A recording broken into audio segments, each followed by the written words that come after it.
دا هلک 9 کلن و چې مور پرې د چاقوګانو ګوزارونه وکړل او د سړک غاړې ته یې پرېښود. مور یې غوښتل هغه مړ شي ځکه چې د کلیسا یو پادري پر نوموړي تور پورې کړی و چې کوډې جادو کوي او روح یې د بلا یا شیشه کې دی. له نورې صدمې څخه د هغه د بچ کولو لپاره په دې رپورټ کې د نوموړي نوم نه اخلو. got me my shoulder and my neck and my هغې زه په چاقو ووهلم، پر څټ اوژه او ملا یې ووهلم. زه یې په بوټو کې وغورځولم، زما د پاسه یې واښه واچول چې څوک مې ونه ویني.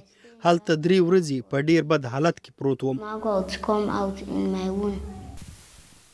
پر لاره یو تیریدونکي کس هغه بچ کړ او بیا یې د خیر ښېګړې هغې ادارې ته ویوړ چې د دغسې ماشومانو لپاره خوندي ځای دی.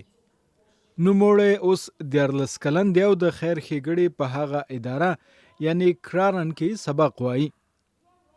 په نایجیریا کې ماشومانو ته د شیشکي نوم ورکول هغوی د بدبختۍ راوړونکي او یا کوډګر بلل نوې خبره نه ده او په ځینو سیمو کې ډیره عامه ده. د کرارن د غیر سرکاري ادارې د ټولو کړو شمیرو تر مخه په تیرو 10 کلونو کې پر 10,000 ماشومانو داسې تورونه پورې شوي او د هغوی ژوند یې د مرګ له خطر سره مخ کړی دی.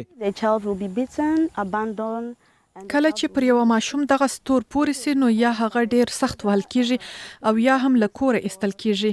اکثره ماشومان بیا په کوڅو کې ګرځي. زړه سواندي خلک بیا موږ ته یا پولیسو ته ټلیفون کوي، موږ ورځو او هغه ماشومان د تعلیم او ژوند کولو لپاره دلته خپل مرکز ته راولو. د رویټرز خبري اژانس تر مخه پر اکثره ماشومانو د کوډو تورونه پورې کول دومره اسانه دي چې که د یو چا په کور کې سایکل هم خراب شي ویل کیږي چې فلانه ماشوم یا ماشومه بدبخته او سپیره ده نو ځکه باید له کوره وایستل شي.